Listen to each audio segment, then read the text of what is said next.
Hello, everyone, and welcome to another episode of The Cherry Pit, hosted by yours truly, Chris Cherry. Today, we have such an incredible guest that I am so excited to have today, a career that spans over a decade, from Broadway to film to TV. He has literally done it all. And most recently, Strange Loop, which has won every damn award there is to win, Jason Veasey! Yay! Thank you so much. Yeah. Thank you for having me. I'm so excited. This is the first time I've ever been on a podcast. So I know. You just told me that before we started. I was freaking out. Because I was nervous to ask you. I'm not going to lie. Say what?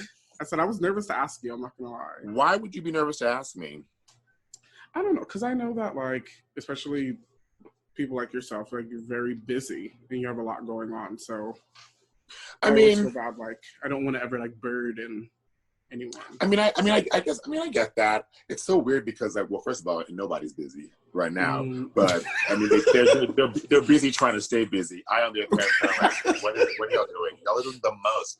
Okay. But like, I don't know. I just feel like if I've encountered someone and we've been around each other for a long time, like we were at Barrington, you know, things like that, and you're Black, like, chances are I'm gonna say yes. Like, I'm gonna be like, yeah, of course, I'm gonna say yes. Like, also, like, I feel like I never got a chance to tell you, but like doing Barrington, I'm gonna tell y'all a little bit about this in a bit, but doing Barrington and especially like covering people like you and George was just such a life-changing experience, and just like really, for the first time, allowed me to see like real professionals doing it and like how that looks. Like, that's cool. And like, you guys were just so chill and so welcome and warm, and so. And it was like, I mean, there wasn't any reason for me not to be, and especially like, I mean, it's true, as you remember, you know, that was it was filled with energy, and that whole situation was packed with a lot of things. Okay.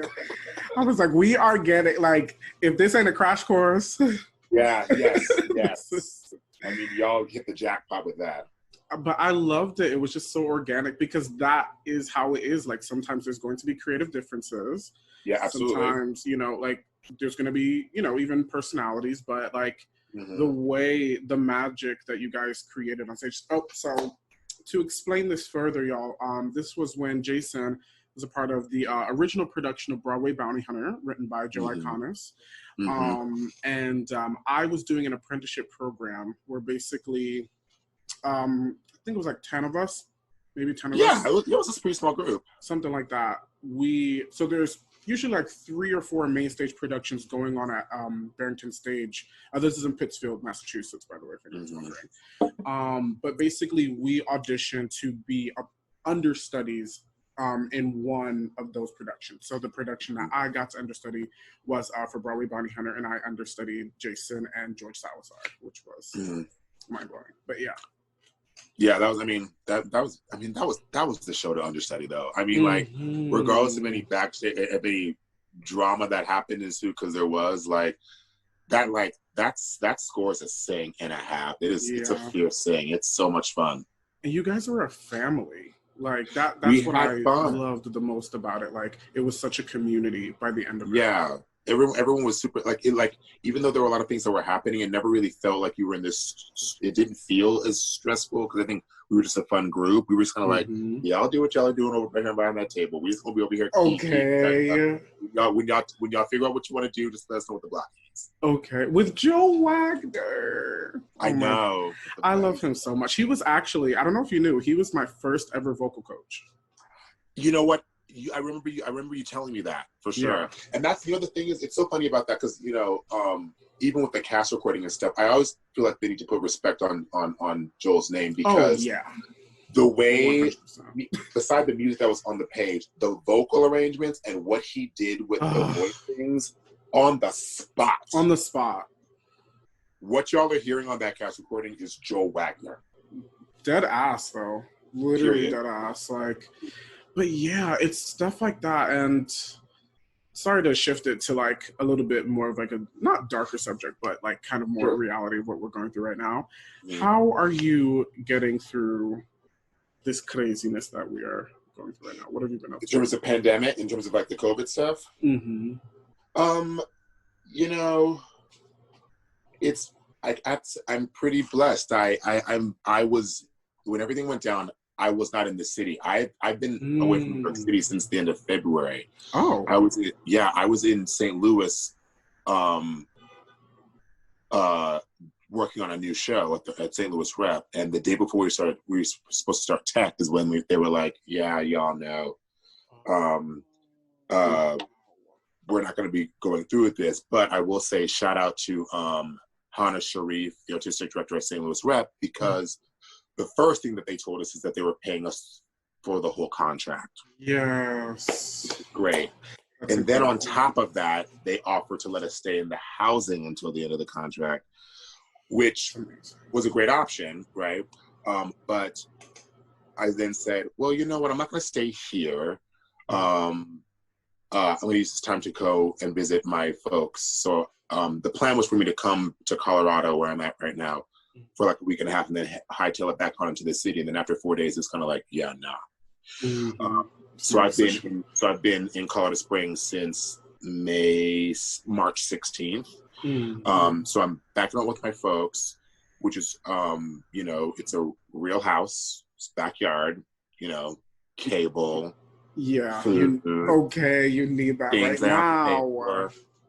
And on top of that, the real blessing is that like I'm like, yes, I'm close to my parents, but even aside from being close to my parents, they're so chill. Like I can be with my parents for an extended period of time and not descend into dysfunction and anxiety. I love that. Which is not the case for most people, you know. It's not the case for most people. So, you know, I'm down here in my old bedroom, you know, that I grew up in, hanging out.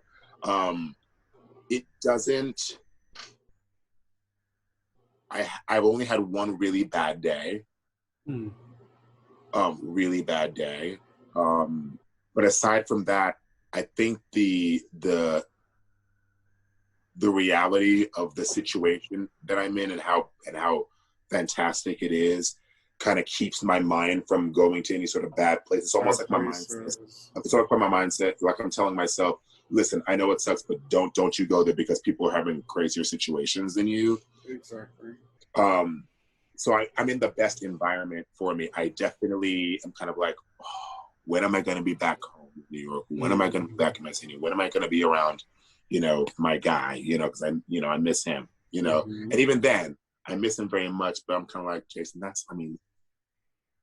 there are people who are struggling, you know, like, that's real. That's real. You know, but it's real though, you know? So, but I gotta say I'm doing good. I have to preface this by saying, moving forward in the interview, that like, so I'm an Aquarius, and Aquarians have a huge superpower for detachment, and I think my power of detachment has been really aiding me well in my mental health, and not a detachment in terms of disassociating myself or not being realistic about what's going on in the world, but it's allowed me to just like step out and be like, this is what's happening. Yeah, you know. So I don't know. I'm also the kind of person who, I'm gonna be honest, I can be prone to laziness. Like I can chill like a motherfucker. I can chill like nobody's business. So I'm just like, I don't feel the need to be creative. I don't feel the need to. Right now. I don't, you know. Yeah. I mean, now there are times when I've gotten inspired and I say yes to things because it's fun and it's something to do, but I don't have this pressure of like trying to set myself up for when. Like, you know, someone asked me the other day, they were like, hey, do you want to maybe, you know, just do some scene work? And I was like, what do you mean? They're like, scene work. I was just like, what? They're like, well, you know, we don't want to get rusty. I was just like, listen, if I'm rusty after 2 months of not auditioning, then I need to find something else to fucking do. Okay. No, yeah. I'm not practicing. No, I'm not doing that. No, I'm not, like, I'm singing when I want to, but I'm not waking up and, no, for what? For what? Unless you feel inspired to do so. I completely and utterly agree. Yeah, if I get an audition, sure, of course I'll go for it because I don't have anything else to do. But like all these contracts are hopes and dreams, honey. Just like, hey, we're starting rehearsal in September. Are you? Really though? That's what I'm wondering, because I'm looking on like playbill and Broadway, and they got all this audition. I'm like, what happened? Like Christopher, I appreciate their enthusiasm and their faith, but y'all, and it's so funny, it's so funny because, and listen, stop me if I go off on a tangent, because I can do that. But I've been thinking, what I have been thinking about, like we all have been thinking about, especially in the theater world, like what is that mean? What does this mean for us? And there's been something that's been bothering me in terms of the language that we're using that's been very telling. I've found it's very shocking to me how synonymous is not the right word, how Broadway is being used in the place of the word theater. Everyone's kind of just like, is theater dead? Theater is never going to die. Exactly. It's not going to die. These Broadway contracts and these commercial Broadway, these big, the way we get paid might change. I agree. But theater is not going to die because theater isn't just Broadway. Yep. Theater is everywhere. So the craft and the art that we all love so much is never going to die. And I think it's really important that we start thinking in terms of that, because I think when we start thinking that Broadway is the only form of theater, that's when things get dangerous. And that also might explain why there's a lot of things on Broadway that I think are unacceptable. Exactly. Talk about it. So theater will never die. Now theater that pays us well, that's a different story. That's a different story entirely. But the medium and the means that has inspired us and is why we're all there, it's not going to die. It's just not. Particularly when so I'm seeing people only talking in the scope of Broadway, and I understand that. I understand why, particularly if you're someone who's blessed to be currently on Broadway and you wanting your job back, or even if you have goals to be on Broadway, because everyone has goals to be on Broadway, but Broadway isn't the end all be all of theater. As was made quite clear a week and a half ago when Strange Loop, when an off-Broadway musical won the Pulitzer Prize. Exactly. So. And every other award there is.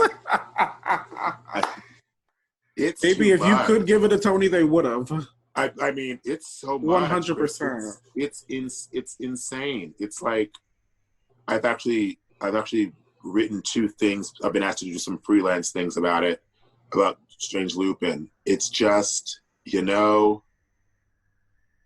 I still can't believe. At the same time, I fully believe what is happening. It's just wild to me. It's this dream and this like notch on a career totem pole that I don't think I ever really thought about and even knew that I had. It's crazy.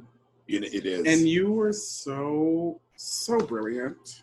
Thank you. You were so, the entire cast. I felt so proud to know you and John Michael that night, sitting in that audience. Like I just felt honored to be a part. I loved how uncomfortable it makes you deliberately. I loved how brave it was. I mean, we could go on and on about it all day. I mean, it's just one of those things where, like, I remember the first time I ever read it was like, I was like, yeah. Do you remember me telling you about this? Yes, 100%.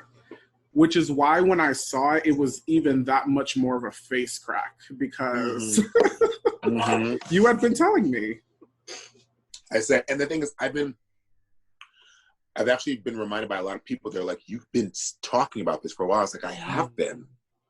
It's just, it's just fucking good. It just is. And I'm super happy to be a part of it. And it has been a life-affirming and life-changing thing. And I just keep thinking, having this thought of like, if I could like go back in time, right? and walk down these steps and walk into this bedroom right here and tap me on the shoulder and be like, yo, so all of these cast recordings that you're listening to right now, all of these things that are making you gag, you're gonna be on one of them, and it's gonna and it's gonna make like hundreds of other yous like wake up. You better talk about it. It's unreal the amount of young Black queer folk that have hit all of us up in the DMs or via Twitter or whatever, that were musical theater kids, are musical theater kids, and I'm saying this as someone who, like, truth be told, yes, I'm Black, yes, I'm gay, but that's where my otherness kind of stops, if that makes any sense. Mm-hmm. You know, I've never have been and will never claim to be an usher. But there are a lot of ushers out there. There are a lot of ushers out there. And who love theater, you know, and just then the idea that they like even have like one show that's just for them. That's what it was. Just for them. Yeah. That's why, especially, of course. I mean, right. Of course. And the reality is, it's so funny how many ushers I've had in my life and growing up, and like just them having a show, and a show that is for that. Meaning like, if you don't fit this bill, you can't be snatched and play usher. No. Yeah. It's for them. That's amazing to me. I think it's so great. And really not only is it a show that's for them, it's like, if you're gonna have one show that you can do, I mean, come on. It's a role. And y'all just weird it out. I mean, especially, everyone, but Elle Morgan Lee, like, just seeing a beautiful... She's texting me right now, actually, yeah. Wow. Just a beautiful Black trans woman, just lit. Yeah. It was just... And you know, it's amazing because, you know, Elle Morgan's been with the show for quite some time, even before transitioning. But the reality is that Elle Morgan has always been here, and her presence was so necessary for her to still be a part of it, because there was a period of time where she was questioning whether she should be a part of it or not for various reasons. And lo and behold, not only was her presence necessary, her presence brings the piece to such a whole other level. It's almost like she operates like, the only thing I can compare it to is maybe like Urzuli in Once Miss Island. Oh, she's light and love. She's like Urzuli. She's like the moon in Carolina Chain. She's like this thing that like comes, that just floats down and makes you feel good about yourself and see yourself, and then she goes away. And the voice is so stupid. Stop! It's sickening.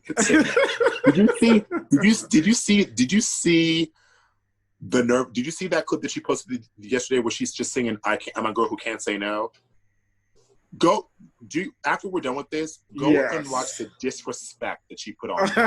Oh God. It is so good. I'm so excited. I could talk about her for days and days and days. Yeah, seriously. But that's what you could do for every single person. That's why Yeah, that's the other thing too. But like, you know, I could truly look at everyone and be like, God, you're so good. God, you do that so well. Like, everyone was so needed. Like, without one of you, it literally would not work the same way. Now to shift, I have to ask you. You did voice work for my literal favorite game in the. You know what Grand Theft? Yes, and I don't think we've ever talked about this. No, I didn't realize it until later. Well, because I forget that my ass did it until someone says, "Yo, you're on Grand Theft Auto," and I'm kind of like, "What?" It was like, first of all, like, I actually went on IMDb and just to like make sure that I knew what I'm like 4 different people in the game, and the thing is, I played Grand Theft Auto. I've never played that one. Mm. So yeah, I did Grand Theft Auto, and I remember it was like a random thing. I had a friend who was interning at the studio and said, hey, someone dropped out. They're looking for this kind of voice type. Do you want to come through and do it? I was like, yeah, sure. How much does it pay? Okay. Because I was about to walk into my job at the time, whatever serving job, I don't even know which one it was, and they told me how much it would pay, and I immediately walked into the restaurant and said, y'all can fire me or whatever. I'm not gonna, I went in there, so I said, I'm not coming into work today. I got a job, and they were like, okay, and I bounced. Oh, that is the most incredible. And got on that train. Went down. It was down in the Village. Went in there. I was there for 30 minutes. That's it? That's it. Wow. So voiceover work is really in and out like that. I think this one was because it was like multiple characters, but they all had like only like two or three lines each. And they're just like saying these different ways. And I was like, okay. And they're like, wait, we're done. I was like, you sure? They're like, yeah. And I was out. And then they handed me a check. Same day. Handed me a check. You better work. Now, out of everything that you've done, like Broadway, film, TV, like, everyone asks this question, but what is your personal favorite? Or like, what do you enjoy about doing each, I guess is a better question. Okay, well, I'm always going to be a theater boy.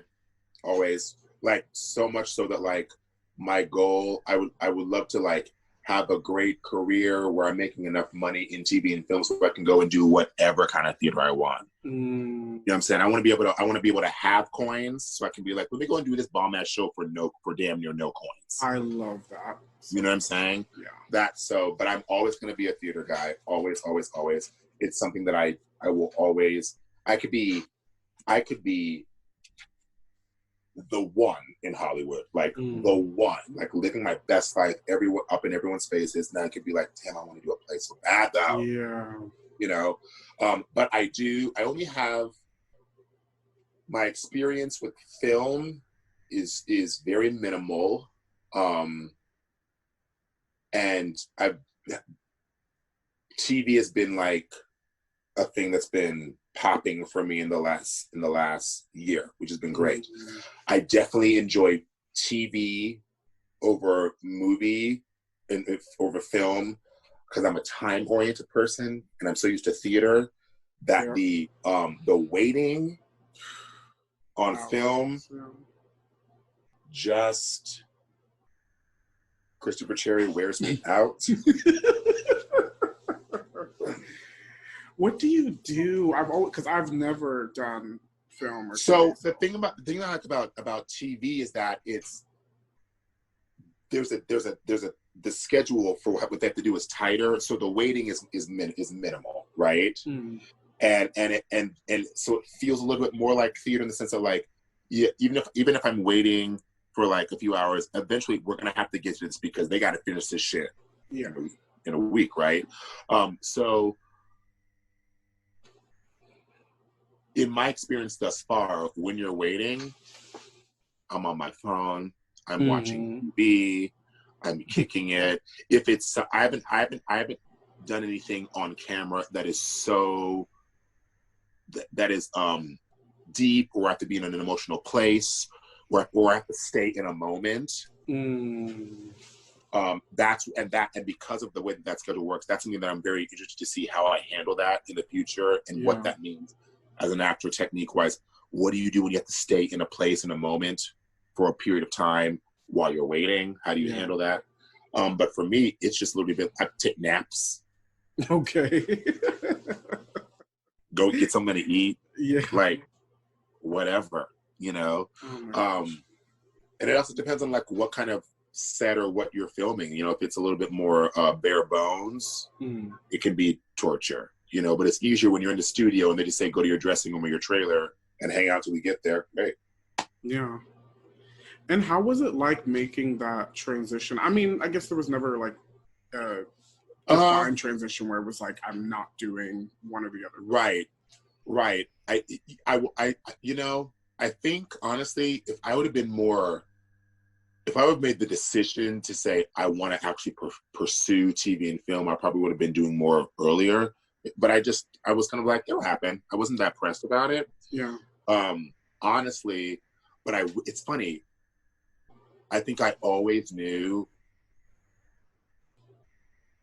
that Strange Loop for me wouldn't necessarily be a springboard to translate to other major theatrical things. I always knew TV and film's going to see me in Strange Loop, and that's it's going to pop. 100%. Because I was even just thinking to myself, like, I know shit is going to pop off for you straight away. Right. And I think it was like the specific scenes that I had and all those things. There was something about us that I said, this is going to happen. And that's what did. Literally, like, every TV gig that I've had since we closed has been because someone saw me in that show. That's incredible. And it's been fun. It's been great. It's been awesome to like learn and get better at auditioning for TV and film. That's been the challenge for me. After the camera, I don't really feel like it's that much different thus far. But auditioning for TV and film has been the challenge. It feels abnormal to me, because it's such a guessing game. But the flip side of that is that because I still feel so inexperienced, I'm kind of just like, well, yeah. I'm just going to throw this on the wall, and if it sticks, it sticks, you know? Okay. And I'm just curious, what has it been like for you navigating? I mean, we kind of talked about this earlier, but I know it must just feel so strange to, like, at your career to feel like you're on this, like, huge peak of this mountain, but yet we're going through crazy. Yeah, I definitely, I've been feeling lots of momentum over the past year. Well, actually, the past 5 years, but this past year, a lot of momentum. And that really hasn't changed for me. To me, the way I look at it is kind of just like, I don't feel like it's gone downhill. I just feel like it's literally, like, I just feel like I'm just stopped in midair. Like, if you're looking at momentum as like a roller coaster, I just feel like I'm on the roller coaster right before it starts to go down. I feel like I'm right here. So when it pops off, I don't feel, we get back into whatever we're getting back into, I don't feel or foresee that will necessarily change things. And if it does, at least I know it didn't change because of anything that I didn't do. Exactly. You know? So, I mean, the business is fickle, you know, but at the end of the day, I was paused on a high note. But I also don't feel the need whilst on this quarantine to try to keep the momentum going, because I'm like, for what, bitch? For what? You also got to protect your energy too. I feel like this is a time where people, I think it's a very hard time for people who usually need to be productive in order to stay afloat. Yes, and I am so thankful that my lazy ass is not one of those people. It's okay, same. I'm like, to be honest, in my box is playing video games. Like, like great. But like, I try to balance it. Like, I try to mix it. Like, I try to do stuff like this. And like, right. But to me, this is just as productive, particularly because when you think about productivity, right? Productivity is about a goal, something in sight, right? Being productive because you want to achieve this, like being on your grind, being on your hustle, which I hate the word hustle and the way we use it. I can't stand the way we do it. Because hustle, because a hustle is a get rich quick scheme,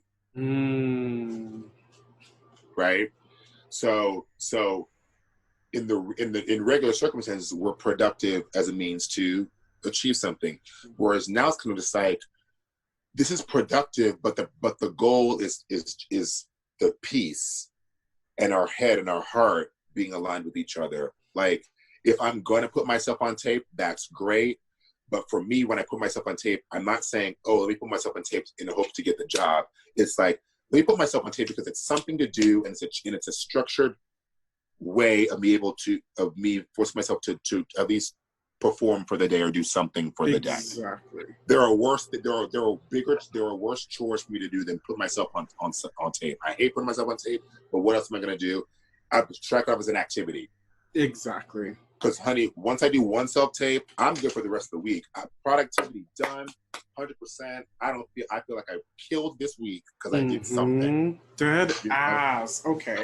Literally, I am so happy that I'm talking to you because I literally have been feeling this exact same way as you. Yeah. But I've been feeling guilty because of it. Like, because of the fact that, like, I'm, like, you know, due to and nigga got his stimulus, thank God. Right. You know, let me tell you something. Stimulus, because I'm going to say this, and I'm going to say this because I know that this is very, what I'm about to say, it could infuriate some people. I wasn't able to apply for unemployment until the end of April because I was getting paid to the end of April, right? So I really lucked out. I applied 2 weeks ago. Then on Sunday got a thing saying, hey, you're up. It was a very easy process for me. Nice. And I don't think that that's something you should. I mean, I have a lot of friends. I think for most people, it's been easier. Like, I had to wait a month and a half, but like. Right. And to me, that's fucked up, you know? But one of my friends said, you know, it's just, you know, I get it. Like, but this unemployment, it's so much money. I was just like, and much money that we fucking earned. Fuck that. Thank you. I'm not feeling bad about that. Give me all of my money, Kara. Make it rain. Okay.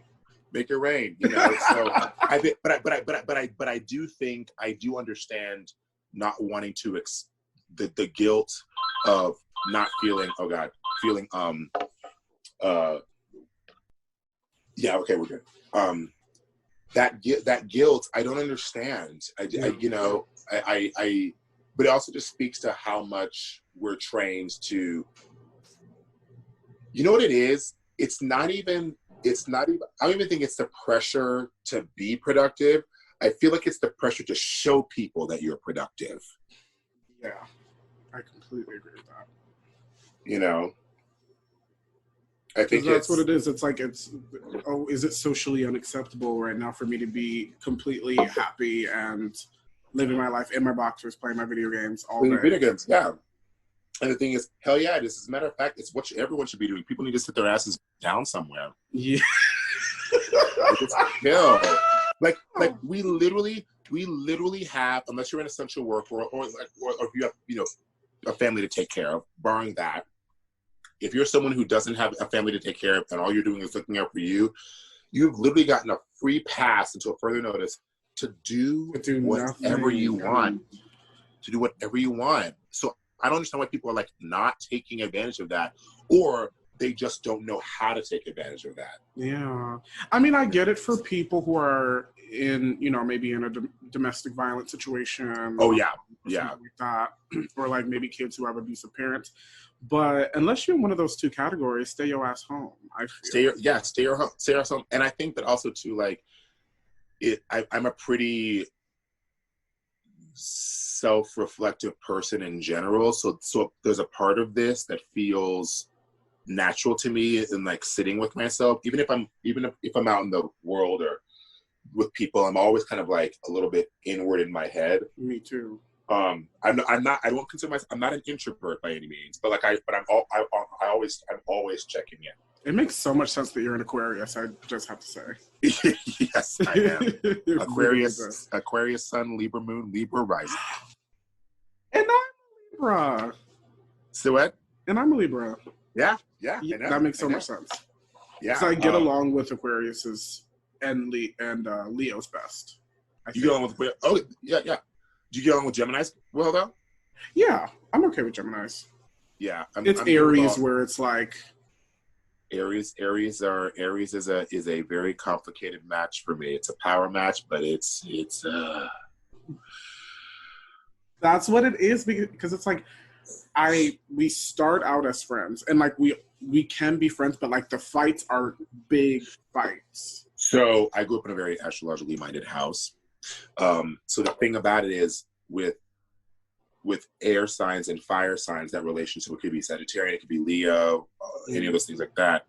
If you think elementally, I think that's a word, elementally, you know, what happens to fire when you take out air? When you take oxygen out of the equation, fire goes out. Oh, sorry. So you need to have air for fire to exist. Yeah. So fire signs for us can sometimes be a little bit like, y'all are doing too much, you're needing too much from me.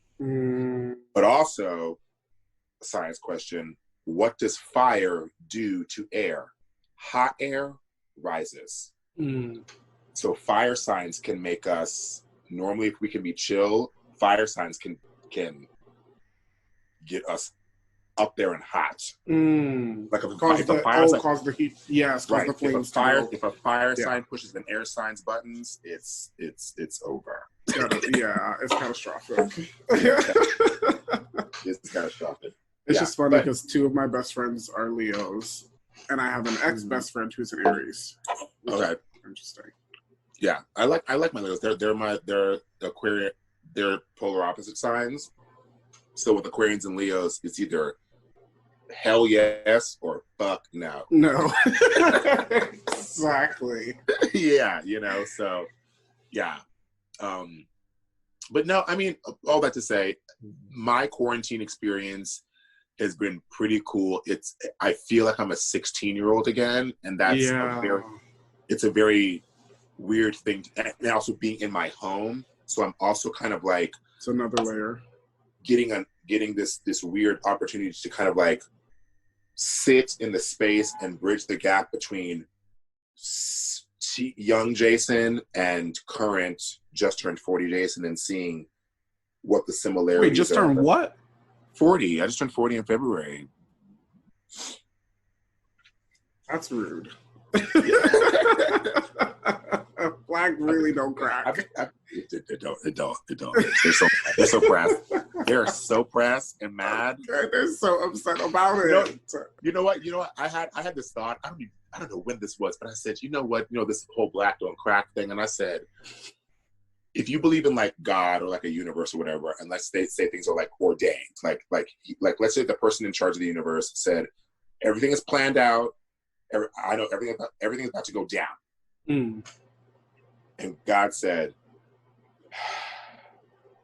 slavery and oppression is about to happen for these people, so I got to give them something. I'm gonna give them genetics that slay for everlasting life. It's always tens across the board, bitch. Across the board.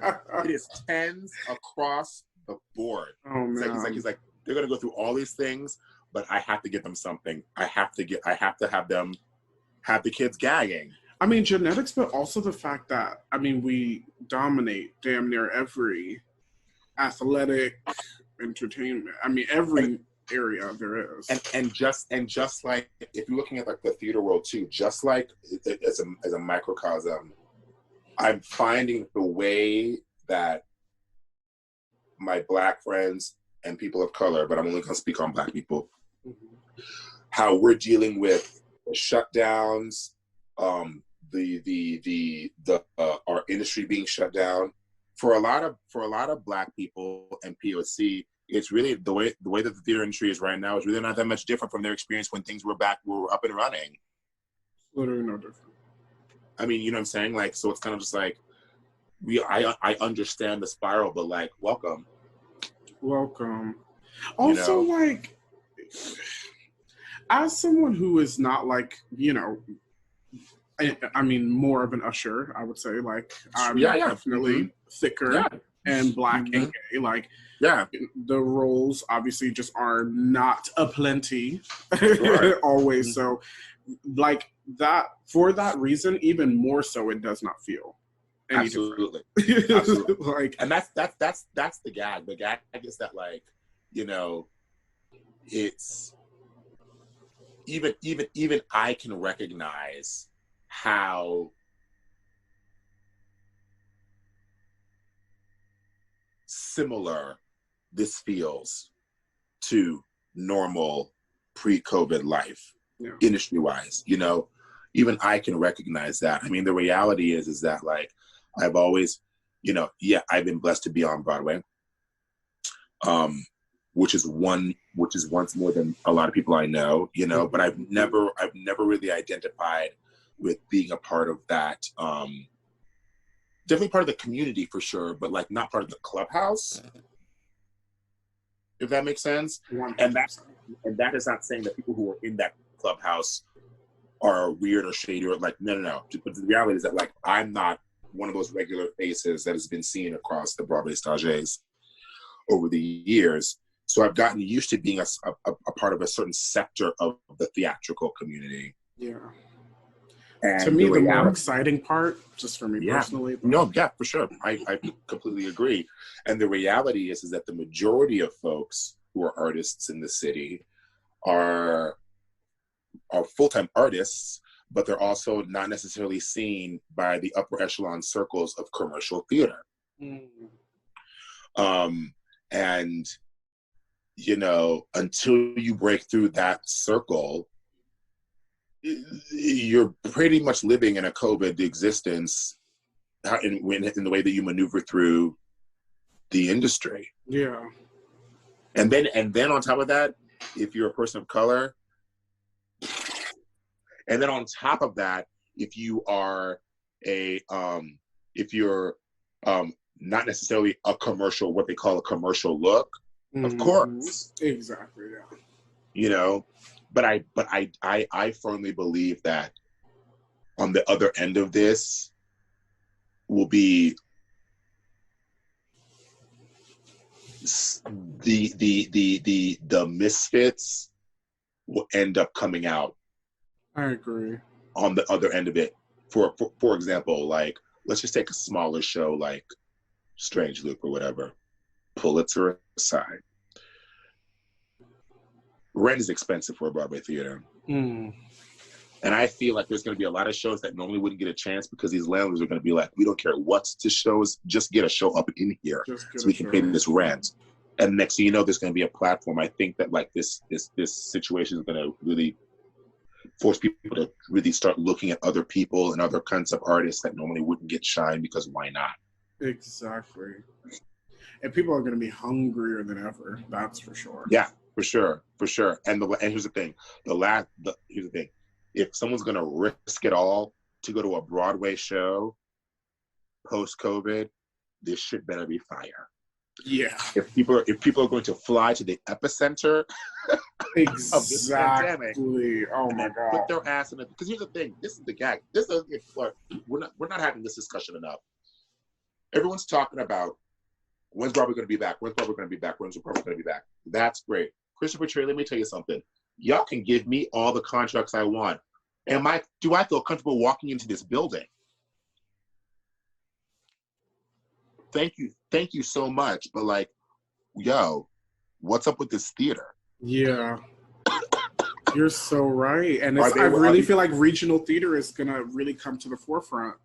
Regional theater will come to the forefront. It will definitely be a trickle-down effect. It will definitely be, I think that's the thing too, it's not about when theater will come back. It's about like, I'm urging everyone to start thinking about their plan of attack now, which means maybe changing some of your standards or opening yourself up to things that you normally wouldn't do. Because what's going to happen is, in order for these regional theaters to start making money, they're going to quickly go to these names who are usually on Broadway that are looking for work, because now they're going to want to be going up to the regional theaters. Yeah. Right. So as actors in general, you have to start thinking about like, what do I want to do? What am I willing to do? Also, money's going to look different. It really is. For a minute, you know, money's going to look different. You know, if I still want to do theater, I'm going to have to rearrange what that means for me.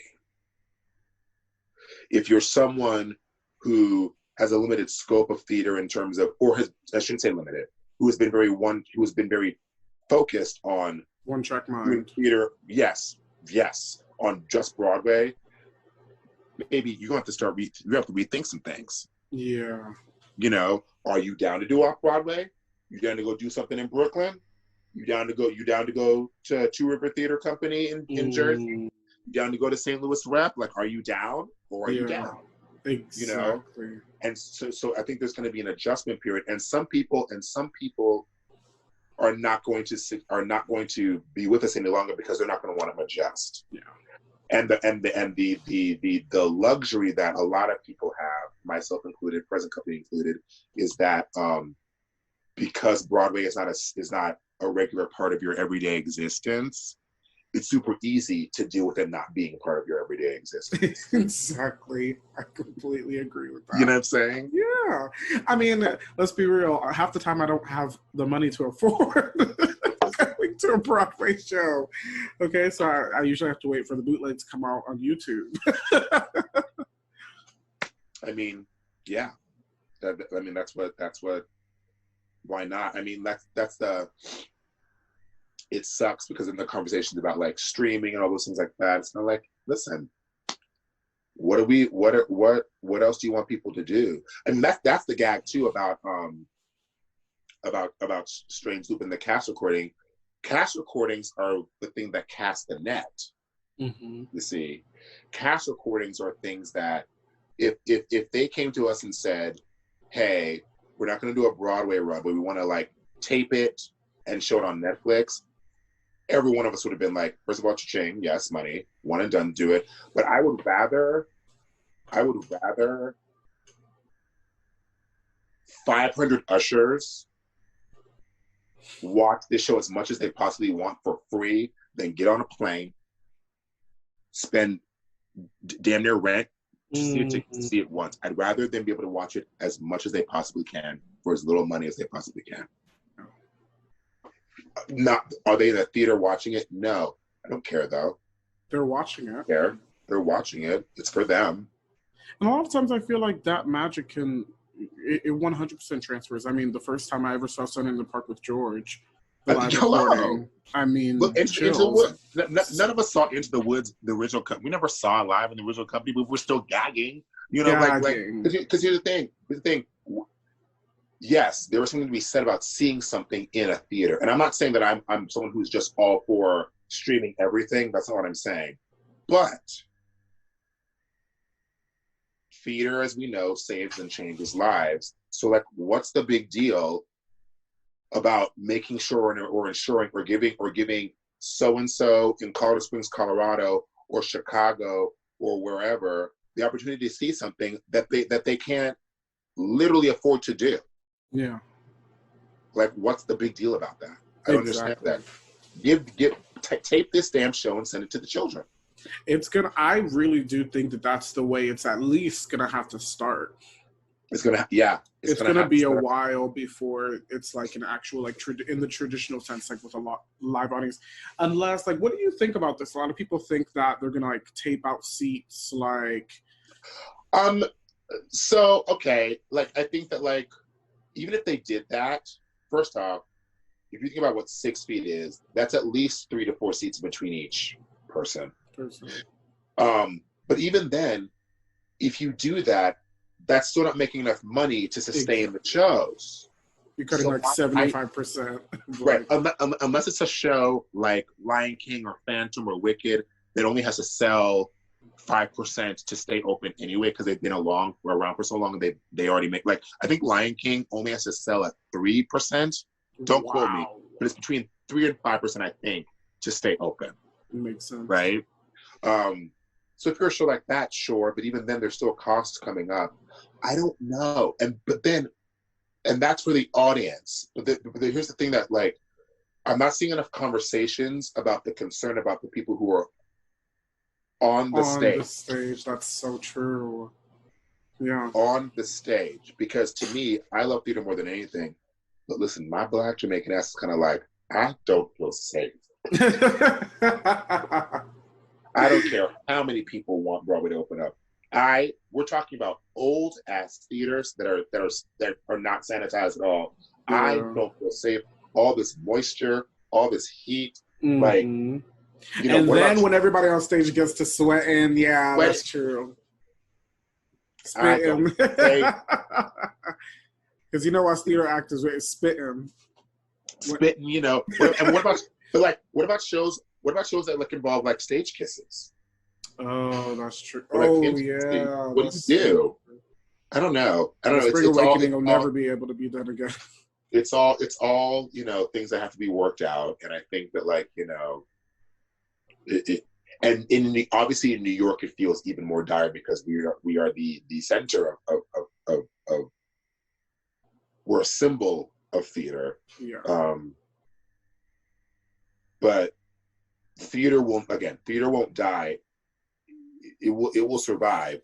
It's just about like how it plays into our lives, you know. Exactly. What are we marching into an existence where there's no such thing as a full-time actor? Does that mean that everyone's going to be like, yeah, I'm doing this show, but I got to go and work at this damn restaurant? Yeah, that's what I was thinking before. Like, I feel like a lot of people are either going to have day jobs or really fierce side hustles. Right. You know, and that's the other thing too, you know, being in Colorado, I've been able to, you know, capitalize on being a Colorado native who's been on, you know, as far as I know right now, I'm the only Colorado native but Colorado boy that is an actor who's been on Broadway that's back home. That honey, these Q&As that I've been given on these Zoom, honey, yeah. and getting paid for them, as you should. Check that. Oh wait, I have to tell you a funny story. So I did a Q&A, like a Zoom Q&A,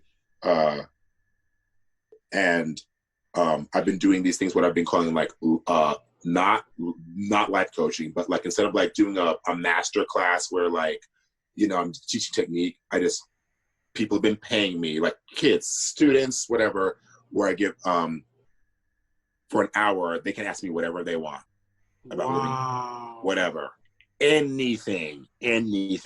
Yes. And so I so I had some Black students, you know, so I gave them a discount because they're Black and okay. And it's shit. So one of the young students, I guess a white student overheard the Black students talking about what they paid for it. Now the Black kids didn't know that I gave them a discount. So the white student's parent called me up and said, well, apparently you're just giving discounts to Black people. And I this is after, at the end of the lesson. And I said, uh-huh. And they're like, you don't think that that's weird? I was just like, it's my business. And no, I don't. I don't know what you want me to say. Yeah. These kids don't have resources. And when I say resources, I'm not saying, oh, their parents can't pay for it or they don't have the means to do it. I'm talking about when they get out into the world that I live in with my colleagues, their resources will be cut in half. Exactly. Your child will be fine. 100%. Because even if you're broke as a white person, there are way more options open to you to not be broke a lot quicker. Yeah, a lot quicker. Yep. Well, and literally the resource of hope and the resource of like when you just have a catalog of things that you could do. Yeah. In theater, of course. But when you look at a genre or an art form, and you realize this has really not always been here for me. Yep. 100%. You know. 100%. So yeah, I'm gonna give them a discount. And also, I think a lot of people don't think about this too. But like, I mean, as a white child growing up, you're from jump. You are made to believe that you can do anything. Like, yes, I feel like every child here is like, oh, you can do anything. But I feel like growing up as a Black child, like there are just outside forces that are just constantly like making you feel as though that you can't. Oh yeah, like it doesn't really matter. It doesn't really matter what your parents do. Your parents can I think a lot of us are told and are built, especially within our communities, we're told, listen, yo, you can be all these, you can do all those things, and then at some point in time, the world's going to be like, we don't care what your family said. Exactly. No. You know, and I think that like what's been is fascinating to me is, you know, there's always talk about perspective, you know, but there's never talk about how the perspective, especially when people of color, and again, I'm going to speak for, but when Black people of color say, this is my perspective, it is so fascinating to me that when we say, this is our perspective, we've seen this, that they can still find a way to refute this. Like, and when I mean, like, let's take this, let's, Ahmaud, right? You have two white men who are on tape killing this man, right? Black folks' perspective, this thing is fascinating. Only Black folks I saw, when this video came out, the first question that most Black people said was, so what was the guy, who was the person taping? Who was the person taping? No, yes, these two men, yeah, but who's the person taping, and why are they taping as opposed to picking up the phone and calling the cops? Exactly. Why is this person behind the, we're not talking, we're focusing on the wrong people. Who's the person behind the camera? Yeah. You know, a Black perspective says, oh, I know exactly what happened. The person with the camera saw Ahmaud running and text the two people and said, the niggers are on the run. Go get him. That's what happened. 100%. You know, and that perspective allows us to have a 360. You know when white folks kind of like, well, we don't know all the facts. Black people kind of like, no, we know the facts. We know the facts because we've seen it. We've seen it time and time again. We know the facts. We know the facts. Like we don't have to. Taylor's oldest time, honey. Like we don't have to see everything to know exactly what went down. That's really. I don't even watch the videos anymore. I don't because I physically cannot do it. Like it actually. Like I've just seen so many, and not even all of the like I've seen I've seen videos of two women once. They were being organ trafficked, like and like got shot in the head and like beaten. All this stuff. Right. It's like when you see stuff like that, right? Like and a lot to like constantly all the time because like you know we have a curious side to all of us and we of course shit that we shouldn't, but it just gets to a point where it's like you said, it's like the Taylor's oldest time. I don't need. Right, and you know, the thing is that, you know, and I don't know who the demographic of people who listen to your podcast is. I don't really care.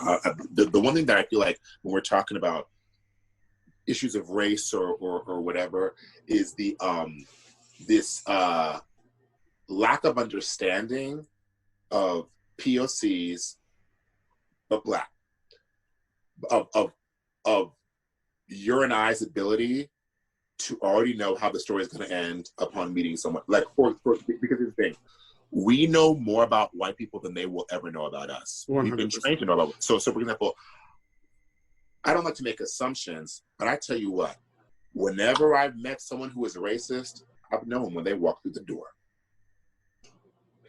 Now, what degree of racist they are, like for example, you know when you're in the place where you're kind of like,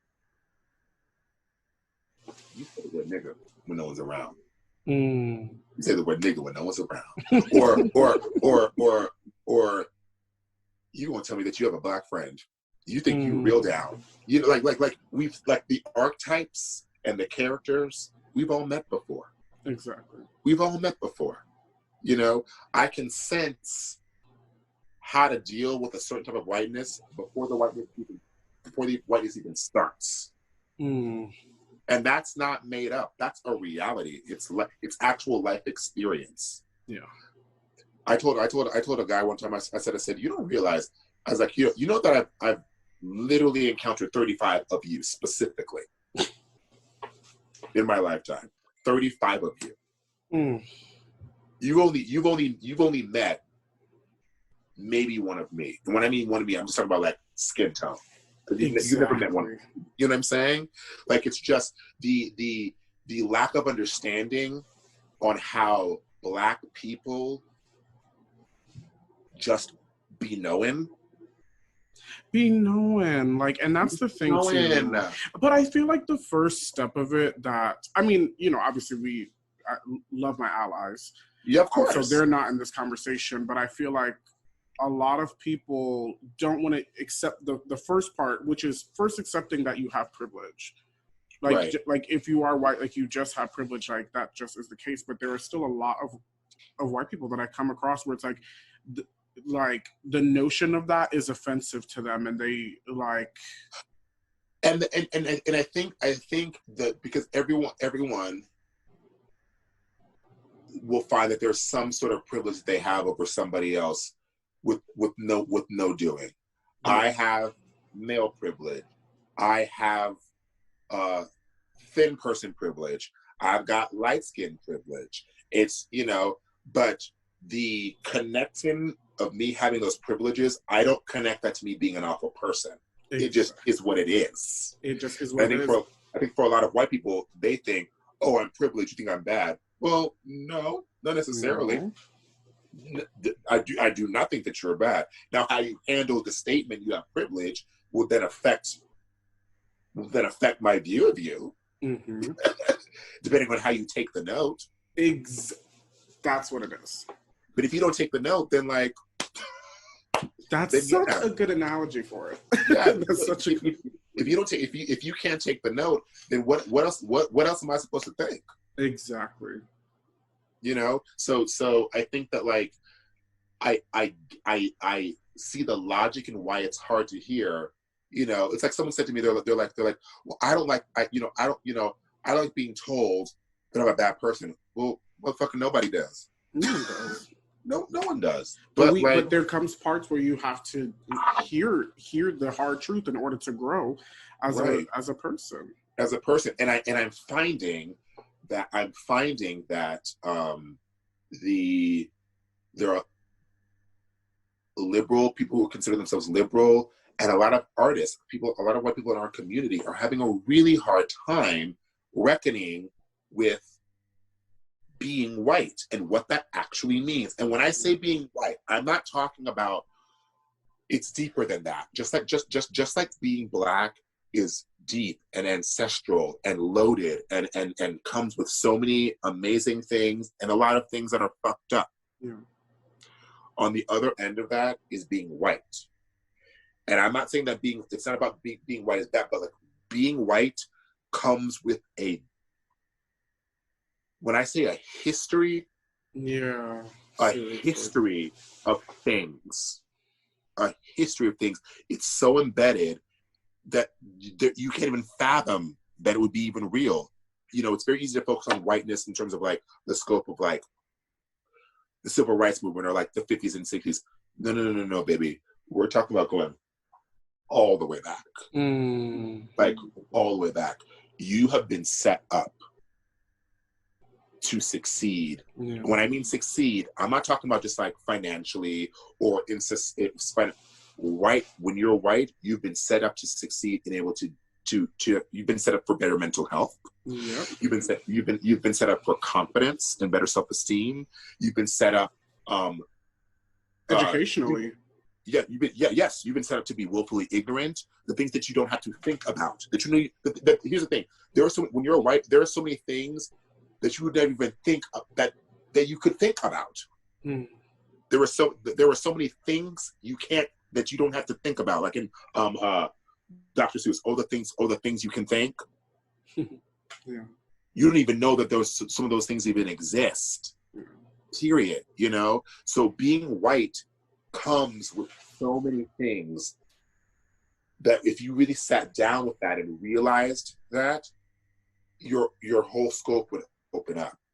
Your 100%. Whole scope would open up. Like the difference of awareness and what I'm aware, I have to be aware of consistently without even thinking about it.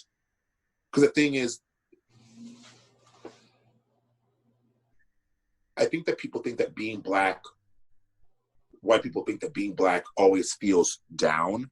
That's not the case. Sometimes the things that we're talking about, the way to think about, it's not like we're kind of like, we walk outside of our house and we're like, oh shit, We have to be aware of being Black again. It's just instinctual training. We know how to move, push through. I can be happy and find joy, and at the same time be aware of how this person is looking at me. Exactly. You know, it's mind blowing how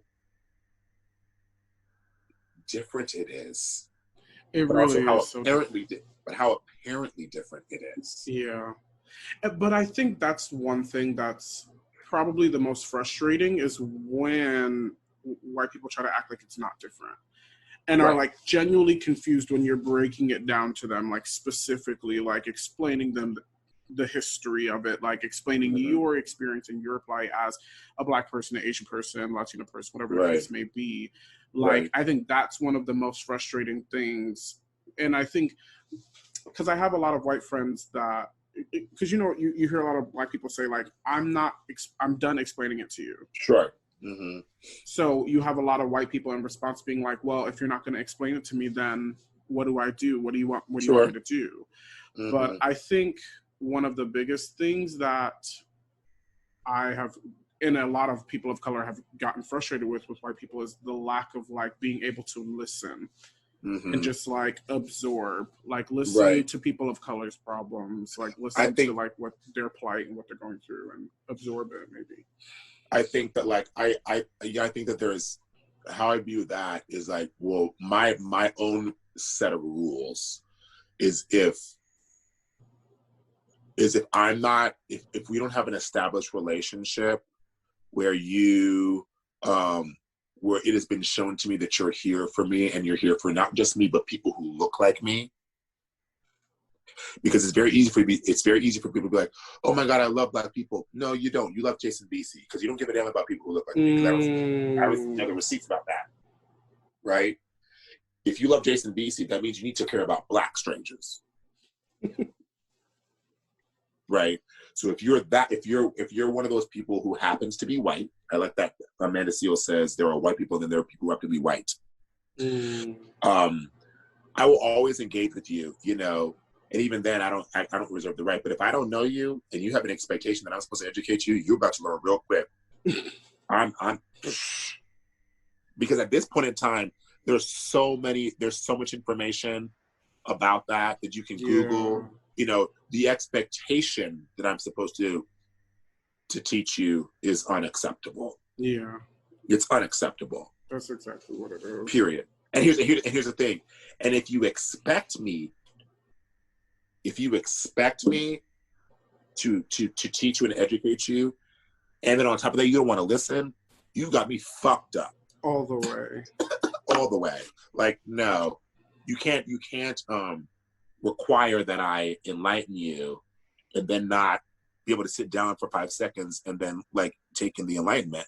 Especially when I'm explaining it to you in clear, plain, like it's common sense. I think what it is like, it's a resistance. Like I don't think that, I mean, when I have tried to explain it to white people and they still don't get it, I don't think it's them not getting it, it's them not wanting to get it. Right.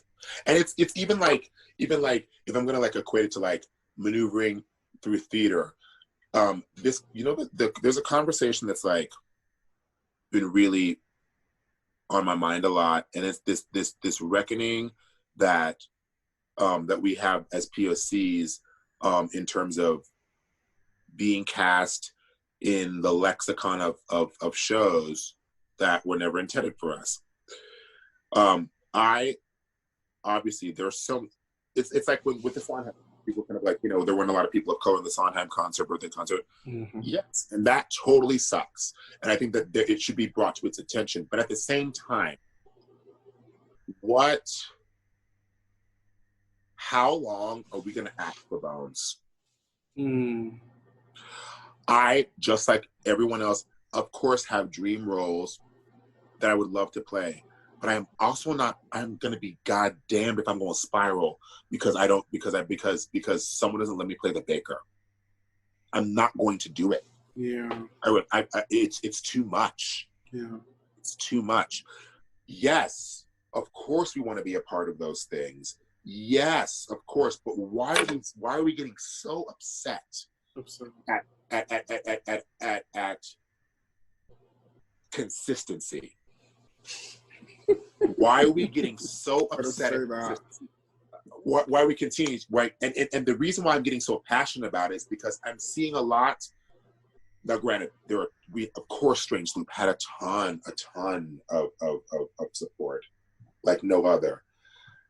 And this kind of connects to about people only think about Broadway. I see so many Black folks who are talking so much shit about lack of representation and all that, and I ain't seen them not post one thing about Strange Loop. They didn't see Strange Loop. They didn't give a damn about Strange Loop. They don't give a damn about off-Broadway theater. Yeah, let's transition into this conversation about fake wokeness. Yes, they only care about what's going on in these theaters surrounding Times Square. Yeah. You know, because the reality is that Black people in the last 3 years, off-Broadway and off-Black Broadway has been letting you have it. Yeah. And I don't see any of y'all at the functions. I don't see any of y'all at the functions. So what are you actually mad about? Are you actually mad about our representation, or are you only mad about your representation in the shows? Come on. And that's exactly what it is. And like also another thing that, I mean, I may get a lot of people who are upset about it, but something that I feel as a Black person, I feel like there's a lack of camaraderie a lot of times I think overall in the grand scheme of things there is, but there's a lot of like bitterness and jealousy whenever Black people start reaching new heights. Oh, sure. I think there's definitely an element of that. I find that overall, the Black theatrical community is fantastic.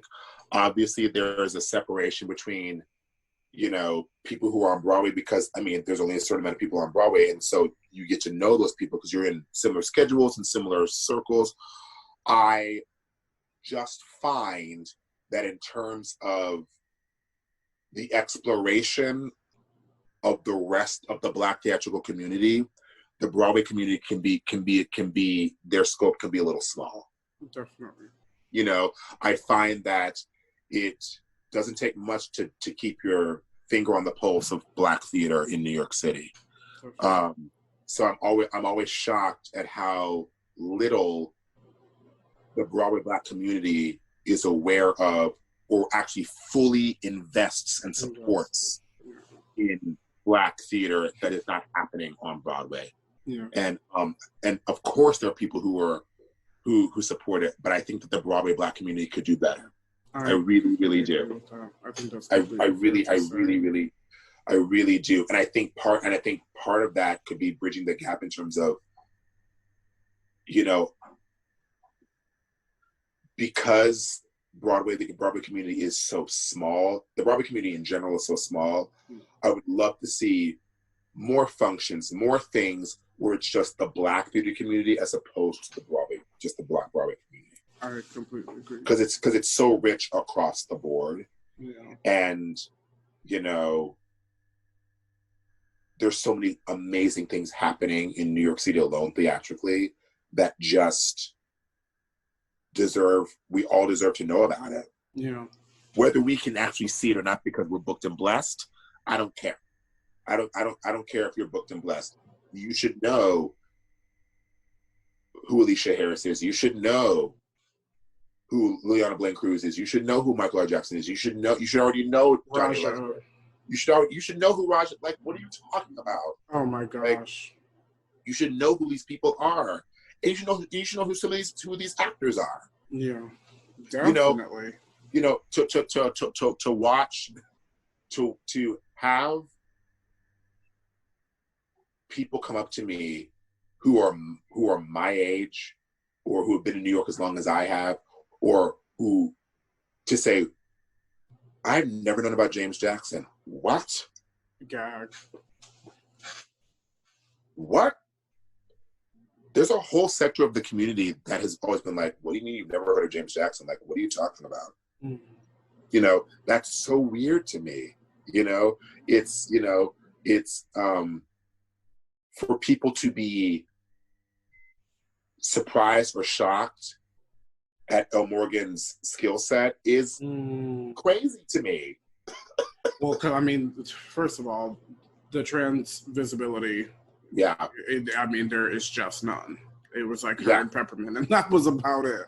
So that's one thing I'm definitely hoping to see, you know, once things are up and running again. It's definitely more trans visibility, because that is, and it's just interesting because I'm just like, of every medium, I feel like theater is the easiest. Is the easiest place for that, and I just feel like I think so. There really should be more, especially for my heart also goes out for non-binary people as well, because that can be, I mean, not that it's any more of a struggle, but I think especially when you present a certain way, when you look a certain way, and like the way that people address you in auditions, you know, people being dead names in auditions and stuff like that. Yeah. You know, it's sad. You know, and all of it is obviously there's it's a learning curve, but it doesn't have to be that much of a curve. I also feel like what's happening is that we're now getting to this phase of like the performativeness of equity, inclusion, and diversity. You know, people are just now starting to hit their marks, but they're not really learning or doing any work.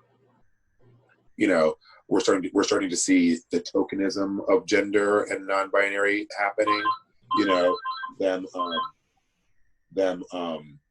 wanting and patting themselves on the back for being inclusive, but like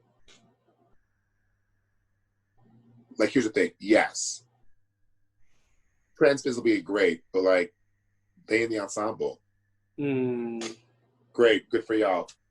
Not for the actors, but like creative team, great. You have someone trans in the ensemble. No, put those motherfuckers in the front. Exactly. If you really about it. If you're really about it. You know, like these, and that's what I'm saying. These scraps. You know, these little things. When someone says, "Hey, we have people of color in our show," no, but I need to be more specific. No, great. Yes, they deserve checks, but you got 3 people in the back, not good enough. No, why can't she be where she is? Exactly. And then they say, "Oh, well, y'all have Hamilton," and that is probably one of the most frustrating things, because it's just like, one, every Black person is not going to be in Hamilton. Every Black person is not right for Hamilton. No, Hamilton is not a Black show. It is a people of color show. So let's get that together real quick. That's the first part. And also too, we have Hamilton. Okay, so we got one. All right.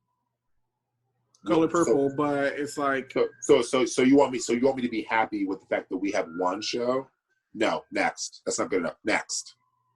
You know, why can't she or he or they be where he or she is? Exactly. That's what I want to know.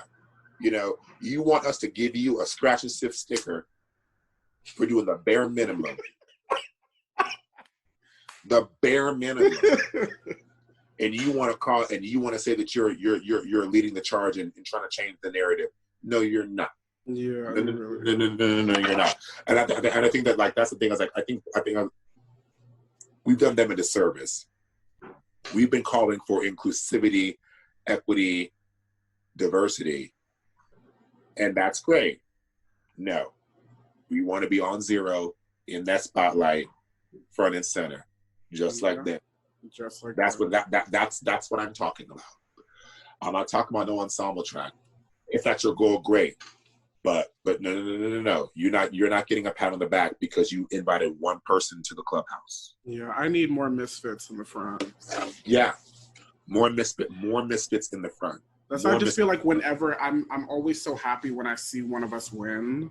In any way possible. Like, that visibility is so important. Like, it is. It really is. It's you know, and I actually like that better. Like, you know, yes, representation matters, sure, but like visibility matters even more. And I'm talking about, like, when I say visibility, if you're Black and you see someone Black in the ensemble, yes, that's great.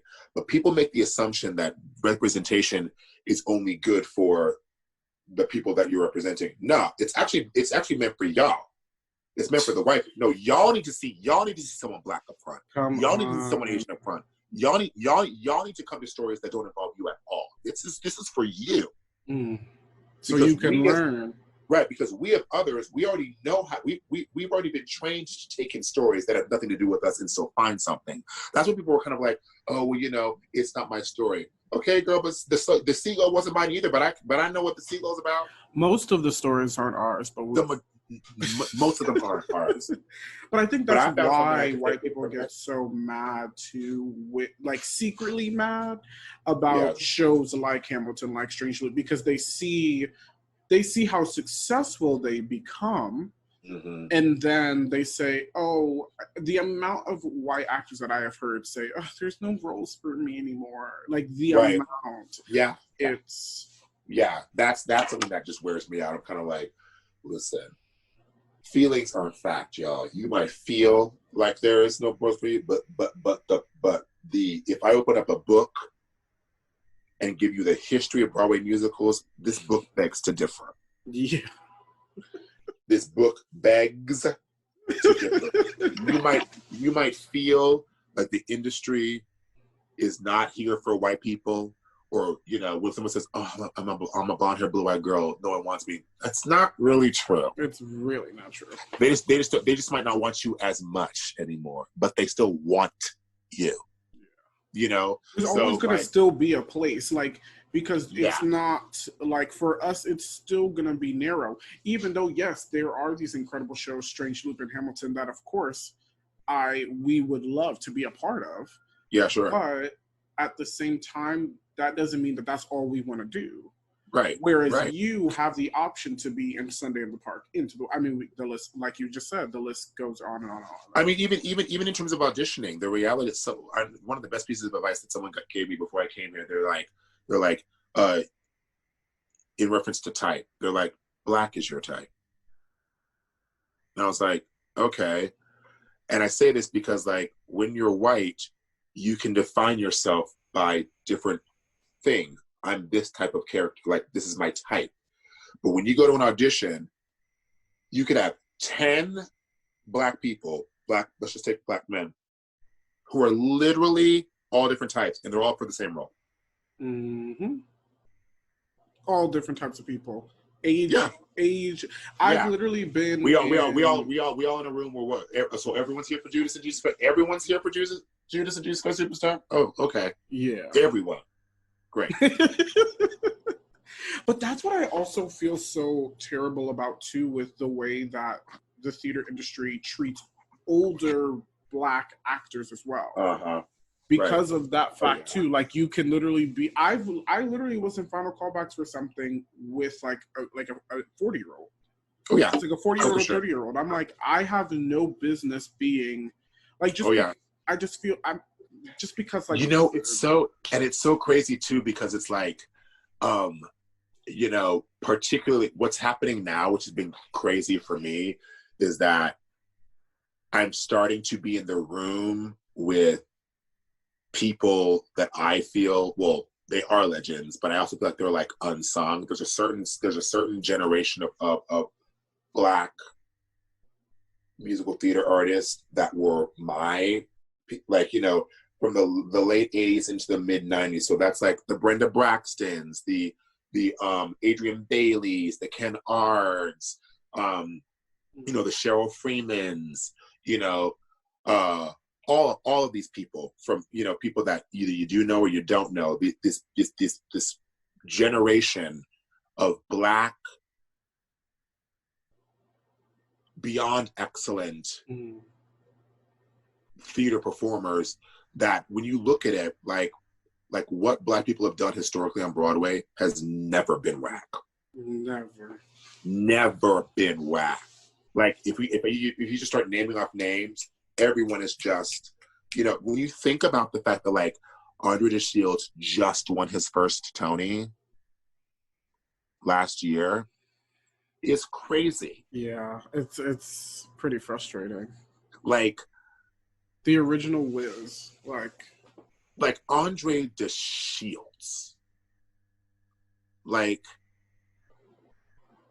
and then I think about the fact that, like, how many people didn't know who he was before Hadestown. And I'm not talking about people who are I'm talking about people who are in our industry, who kind of just like, I never really knew about him. What? Well, most of those people also, I would venture to say, are white people, because that's the case with a lot of. I mean, there's white people who don't know who Ben Vereen is. There's white. I mean, you know, like there's definitely.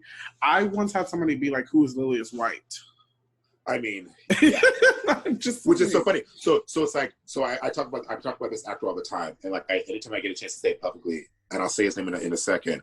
Like, it's my goal to work with him. Someone needs to figure out a way to make it fucking happen. I've never met him, and I can't believe it. So, you know, we talk about, you know, all these amazing legends. So we have like Brian Stokes Mitchell, who we love. You know, we have Billy Porter, we have Norm Lewis. You know, but there's an actor that people sleep on, and I don't understand it.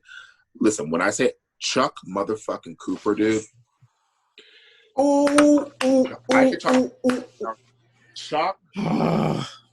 That voice. Oh my God. Whatever you want.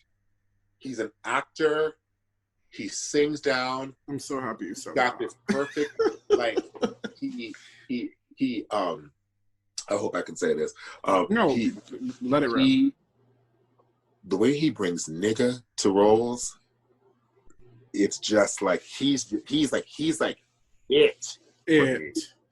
He's it for me. But also just I feel like people do not give him nearly the diction, the level of sophistication that he's putting for what he's doing. I think that's the part to me that takes it to that next level where I'm like, no, you are number one, a true artist, and number two, like this thing has taken time for you to be this good at. Like, you have put in so much time and effort to be this sophisticated with it. When I think about him, I think about the word. I think legit, and I'm talking about in terms of like the singing. Like, he's legit. Yeah. Like, he also, I love performers that I feel like, in general, their approach, they just mind their business. Like he just minds his business. He like comes in, he just does his thing, and then he bounces. You know, like that. Like I just think that he's everything to me. Like, I love him in The Life so much. Oh, The Life. Carolina Change. I remember the third time I saw that show. You saw? Wait, did you see the original? Probably. Hell yeah. Yeah. It was my second year in the city. Wow. I saw it twice in the public. I saw Adrienne Lennox go on for Caroline. What? Mm-hmm. I didn't. She was the moon. She was the moon. Yeah, she was the moon when they were downtown in the public. She was the moon, and then she understudied Caroline. The first time I ever saw the show, I saw Adrienne as Caroline. My first Caroline was Adrienne. But the third time I saw it, I was in a box. It was on Broadway. It was the first time I saw it on Broadway. I was in a box, like, you know, obscure, you know, obstructed view. And I was sitting next to this woman. And he did the bus. And when I say I stood up and I was screaming, because the way the moment it happens, it doesn't really allow for a lot of applause for him. And I looked at this woman and I said, "Stand up."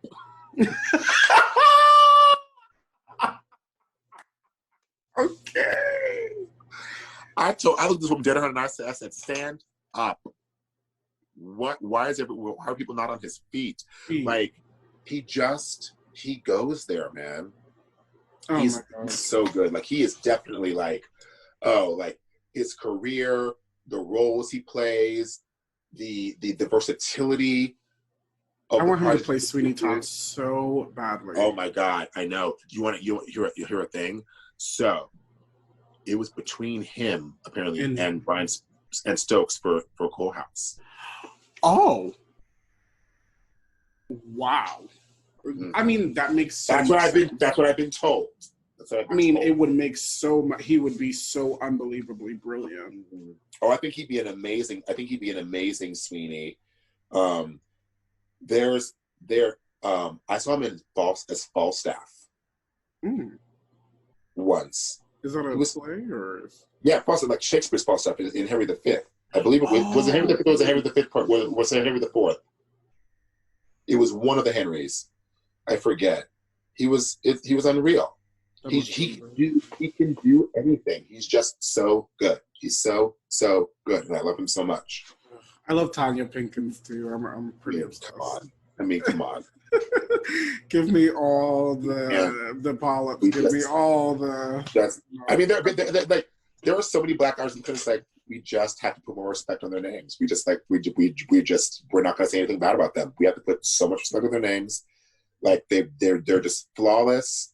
They are, I can honestly say that, like, when I think of Broadway, and I always think of Black people first, because I don't know if that's what was presented to me. Yeah. It's just, there's just so many examples of us always just being so great. It is, theater is a medium that I think we just as a people shine in so well. There's something deeply ancestral about what we do specifically on stage that I think is just that Broadway could not survive without. Well, I think it's also because of what we've been through, like, just in life in general, and like I think the constant resistance that we're feeling from the world around us. And I just that's just the most beautiful thing about Black people in really any form. I feel like even down to athletics, like right, everything, like dominating every damn arena. But the way we've been able to focus and harness what's happened and what we've gone through in so many different ways is really fantastic. And I believe that, like, it's also kind of like, whether it's feels apparent or not, is what helps us get through things. Even it doesn't mean that it's easy, but it like there's a certain way we carry weight and carry things that I think is just genetic because of history. And I love it. I really do. There's a certain way, it's like, I remember talking to one of my white friends, and they were asking me about my experience at school, because I was the only Black male while I was at school. Really? I was the only one. When I graduated, there were 5 of us, but I was the only man. Everyone else was women. And one of my friends were just like, I never really thought it was hard for you. I was like, oh, of course it was hard, but, like, I'm not going to be sitting up in the office crying about it. Exactly. She asked me, she said, well, who'd you talk to about it? I said, my sisters, them. We had caucuses all the time. We just didn't tell y'all. Exactly. We talk about, trust me, we talk about y'all all the time.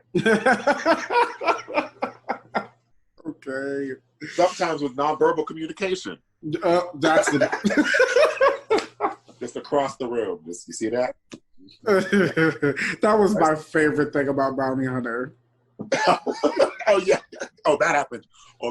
Especially me and Stacey McCleskey. Oh my God. Oh my God.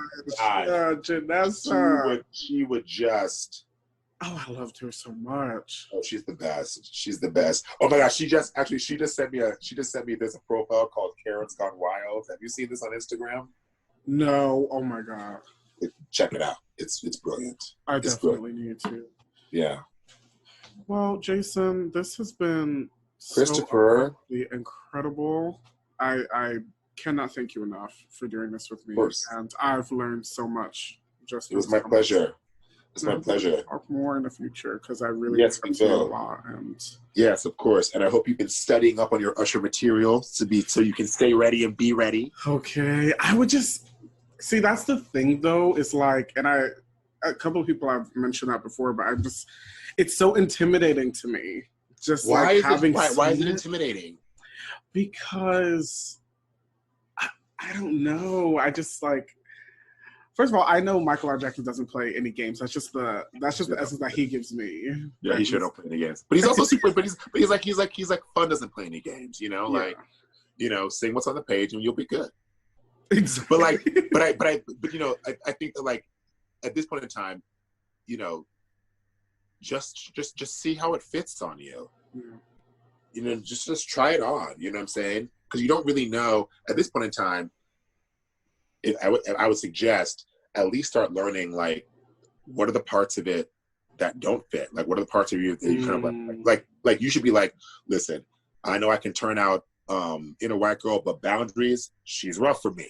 Okay. You know what I'm also, saying? those like, book scenes. See, that's for me what I would be book scenes a little bit more worried about. Is just because it goes. That's the there. That's the thing I think people feel like, you know, especially when you only listen to the cast recording. I was like, y'all focusing on these songs, but these 3 monologues that this fool has. Because it's the monologue. Because it's the monologue with the dad. Then there's the sermon. Then there's the gospel play when he's playing the three women. That's also a beastie monologue too. Baby. But the sermon. That sermon scene. Now I have to ask how much of it was, you know, this was the script, and then how much of it was kind of like y'all improvising and playing in the room and then finding stuff through that. In terms of the sermon. Just in general, but definitely the sermon, because definitely. I don't know. No, the sermon. I mean, the sermon, like sermons. There's no improv in that. Really? But like, no, no, that's all on the page. I wouldn't say improv. I will say that, like, and if it ended up in the script, it was something that, like, Michael might have heard us say or whatever, and we didn't even realize it, and then he's like you're keeping that, you know, like the only thing that I can think of that, like, on my end that was ever improv that ended up being in it was, like, one of the lines that I had where I'm like corporate niggatry, and I'm like, you know, Wakanda or whatever. I just one time said the Stellar Awards, and Michael was like, I'm putting in the Stellar Awards, you know. Because the thing is, we could have a conversation, and then the next day Michael could come back with, like, the way he would just go home and absorb everything and come back and be like, here, and I'm like, baby, you did all that, but no, it's like what y'all hear was, like, on a page. See, but I think that just goes to show that much more the brilliance of it. Like, it just felt so organic, and, like, I mean, but obviously the brilliance of what Michael did, but also the brilliance of what you guys did on stage, just making it feel, I mean, obviously on edge, but it felt dangerous in a way too. Sure. I mean, I think, and it's hard to, like, think about it in terms of improv. I'm sure Michael would say that we definitely informed as a cast, but I think, you know, people have to remember too, pretty much everyone has been with the show for at least, John Michael had only been with it maybe, like, I want to say maybe like 9 months before, a year before, but, like, you know, I've been with it since 2012. We've been with it for a very, very long time. So I'm sure on Michael's end, he would say that we definitely helped inform him of things. You know, Michael said that we definitely, you know, like, thought 5, like, in terms of like moving forward and how things will be cast. You know, we've set a template and created a template for each thought. Doesn't mean anyone has to be like Jason Veasey, but there are definitely energies that lend itself to those tracks that are solely because of us being a part of those tracks for a very long time. I think that, like, moving forward, like, thought 5 will probably require a certain type of energy more so than anything. I don't think it's about look, but I think an energy definitely will require something. You know, that makes so much sense, because I was also wondering that too, like, with people that would be going out for it in the future. Sure. Like, what's his gig more? Like, does he want people to really study, like, what you guys specifically did, or is he open to? Michael. I think Michael is so interested and fascinated with that, with interpretation. I think he loves that. I think that in general, like, the thing that I would tell anybody who's, like, leaning in and being like, ooh, where do I fit in the show? The one thing that people don't realize is that, like, for example, I know a lot of people who be like, oh, I'd love to be a thought 5. thing is, it's not negotiable. If you're a tenor, you can't be thought 5. Like the vocal tracks are not interchangeable. Yeah, because they're right? so complex and intricate that it would just be too right. confusing. But they so like like you. I know plenty of men who are like, oh my God, I'd love to be thought 6 and with daddy. It's like, sorry, dog, you can't sing it. It's down. It's down there. Down there. And not in a way where it's kind of like you got to fake it. No. We need to hear you, and it's meant for somebody who sings down there. That's what Michael has chosen to express it. So essence is the first thing, and then if you know what the vocal line is, it's great. Like for me, like I think you'd also make a great thought 3. Because thought 3 should have something that there should be a youthfulness to thought 3. There should be that some sort of energy. Doesn't matter what combination of people you have. Thought 3 kind of is the younger energy of it all. That makes so much sense the way that you're putting it. Yeah, because it doesn't really matter what you look like in terms of the tracks it doesn't. Yeah. So in terms of moving and figuring out where you fit, I tell people first of all go with the essence, and then after that, can you sing the track? If you can't sing the track, then sorry, dog. And as a lower voice to male, I don't want no damn tenor singing my track. Okay. I would say how has that been for you too? Like, can you explain your experience with because for me personally, I love men with lower voices who own that shit, and you 100%. Yeah, it's. I think it's like I kind of liken it to people saying, I just really want a nice guy. I'm kind of like, yeah, but y'all don't really want a nice guy. Because when you get a nice guy, you don't know what to do with him. Okay.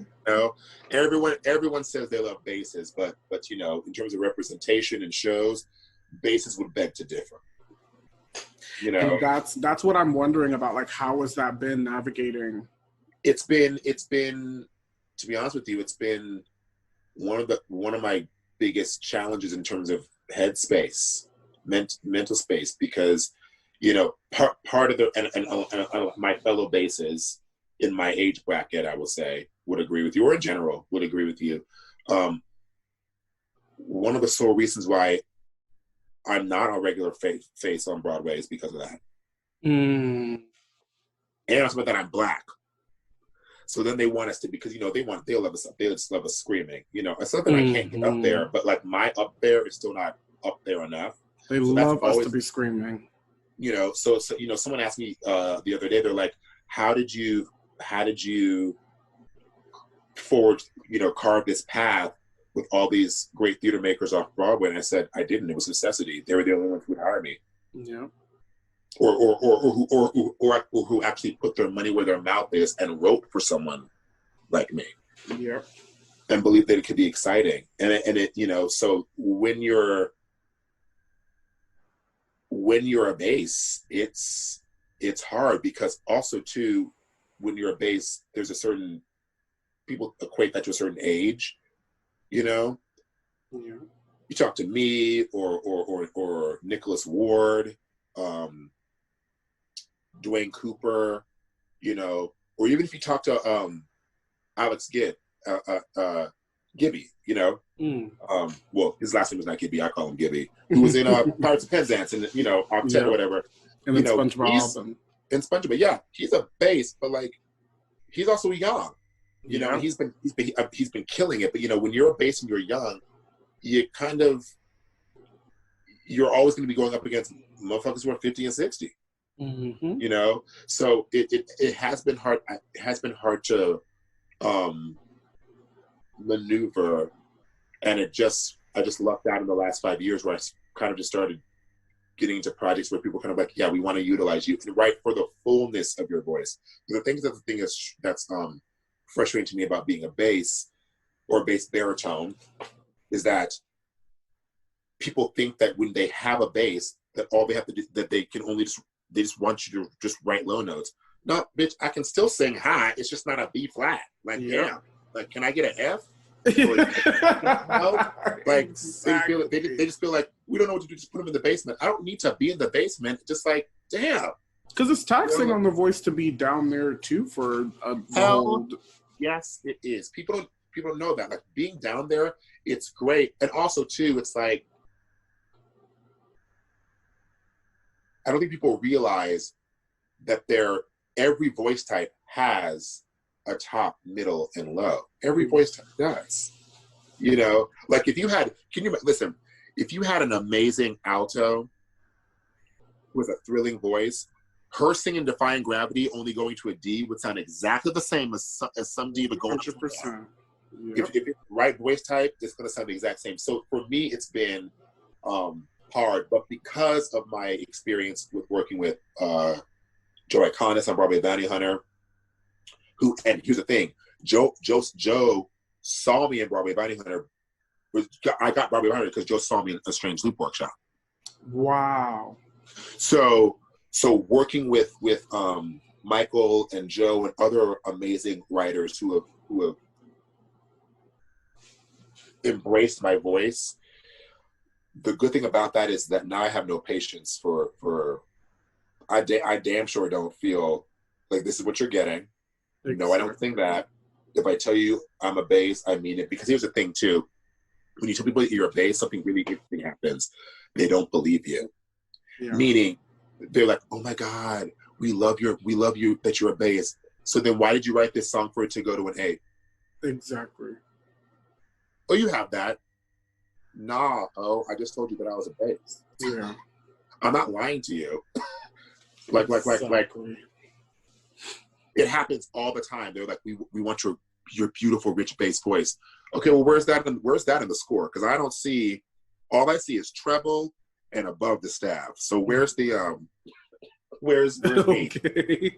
Where am I into this? Yeah, you know, because it's amazing how often that happens. Yeah, because I even think too race goes into it a little bit as well. Because even as a tenor, there's a lot of people that see me, because obviously, like, you never want to go and like, I'm a tenor, like that type of thirsty person. Like, obviously, wherever you need me to be, and I'll just do it and do my job. But like, even as a tenor, there are people that immediately assume that I'm a baritone because of my stature, because I'm Black, you know. Right. So it's like, I think race sometimes goes into it too subconsciously. Oh, for sure. Absolutely. It goes into all of that, you know. I think it's also why I think that race or perception of what our voices do is exactly why when you're a bass, they assume that you still have some sort of crazy top. Mm-hmm. Because the reality is the majority of scores, modern scores in general are just getting out of control. But like, seriously, the examples of what Black people and how we have to sing on Broadway, I understand why they think that all of us are just tongue out squalling for the gods. And the thing is, like, people, it's not that I can't squall for the gods, but my squalling is just some steps down. It's just some step down. You know, like, it's just, you know.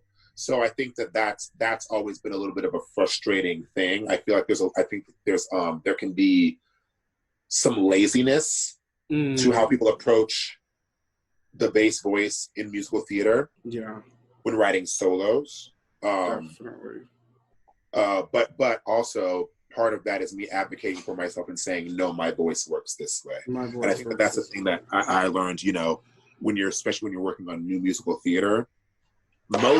Most writers, if they're good writers, want their songs to be interpreted to the best of their ability. So if they have something on paper and it doesn't work for the person they have singing the song, it behooves them to find out more about the voice that is interpreting their pieces. You know, I try my best to get really specific off the bat with a music director about what my voice does and what it can do.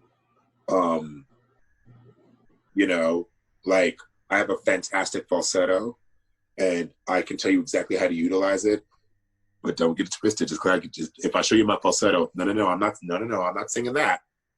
I can no, don't. I understand, but like, no, don't get tricked. Don't get tricked. No. You know, like, I think it's okay for all of us to say, this is how my voice works. Yeah. You know,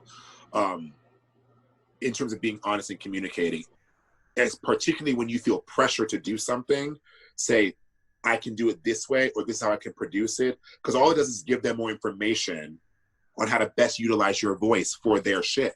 Yeah, exactly. And that's something that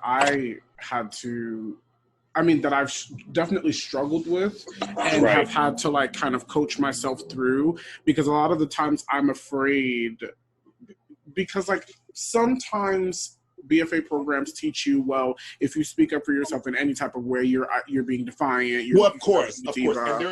And there are times and places for that, but I think it can never be inappropriate to help the music director find a solution. So, for example, you're a tenor, right? And so for me, sometimes like instead of saying like when they ask you what do you prefer singing, like if it's like a line where the tenors are splitting or something like that, it's not about like, oh, I don't want to be on the top. It's kind of like, well, what sound are you achieving? Because you have a very full meaty tenor. So it's kind of just like, okay, well, what kind of sound do you want? Because if you're looking for a certain kind of sound, my voice might work better here, as opposed to just saying, I'll do whatever. Well, that doing whatever might end up you having to do something 8 shows a week that you can't do. Exactly. So instead of saying, hey, I can't do that, or that doesn't work for me, phrase it like, well, what sound are you looking for? Because maybe I might be better suited sound-wise, sonically, on it here. 100%, because I know for me, like, I can sing a B, totally, but if I'm gonna sing a B, it's gonna be a loud ass B. Yeah. I tell people all the time, I was like, listen, hey, does Jason Veasey have a G? Yes, I do. Now, if we're talking about blending, okay, you might need to ask him. Okay, man. Or can this G be in falsetto? I've got you. Yeah. But if you need full voice, and I also need to blend with 2 other people. Exactly. Do you want to hear other people? I'm advocating for the both of us. I'm trying to help both of us out. Okay. You know what I'm saying? But it took me a while to realize how to phrase that. And then what happens, I found, is that then, without question, they say, oh, I believe this person. I trust what they're telling me about themselves. So therefore, I'm going to utilize you in the best of this. Like, for example, if we were singing, let's just say that like you and I and someone else were playing, they wanted us to sing the Urchins music, but in the key. You could assume that because I'm the lower one, that I would be singing the bottom. No, you put me in my falsetto on the top. On the top line. Because I can't belt that bottom line. Exactly. You know what I'm saying? But I would have to know that about myself. You need a tenor damn near alto. Right. To be able to sing that, because it wouldn't sound right if you're singing the bottom part in your falsetto. Or like having to switch back and forth. Like. Right. So I just found that like it's always more helpful when I can help them utilize my voice to the best of of my ability. You know, like even like in a Strange Loop, you know, Antoine is the one that sings the lowest. Like it's my top 5 is still a bass track, but when we split, I sing like bass 1. Yeah, like bass 1, and it kind of makes sense because of the way that our voices are different. My voice this is not really saying much, but my voice is a little bit thinner and more forward than Antoine's. Antoine is full, rich, and just like lovely. Yeah. And super, super, super, super, super robust and warm. Yeah. And for a bass, I can have a little bit of a ping, so it makes sense for me to just take it. If there's going to be a higher note, I'll just go ahead and take that. Yeah, exactly. You know. See, but that's the brilliance of the way that you've been able to articulate. Mm-hmm. And that just came with like practice and but also working with people who wrote songs where I got to use all of my voice. Yeah. I could only do Smokey Joe so many times before I was kind of like, I can't. Oh my gosh. You know, so that's that. Yes. Well, this has been so absolutely incredible. could talk to you literally all night. I know, it's so fun. For sure. I'm so excited, and I'm super proud of you, and I'm glad that you're doing this to be productive. And I look forward to seeing what you carve out in this world of theater that we've chosen to be. I can't wait to see what you bring to the table. Thank you. You're welcome. And I'm just blessed to have people like yourself who have already paved the way, so that, you know, I can look and see, number one, what it's like, but also try to avoid some mistakes going in the future, hopefully. Amen. Yes. All right, Boo. I love you so much. All right, y'all. This has been another episode of The Cherry Pit. Have a wonderful evening.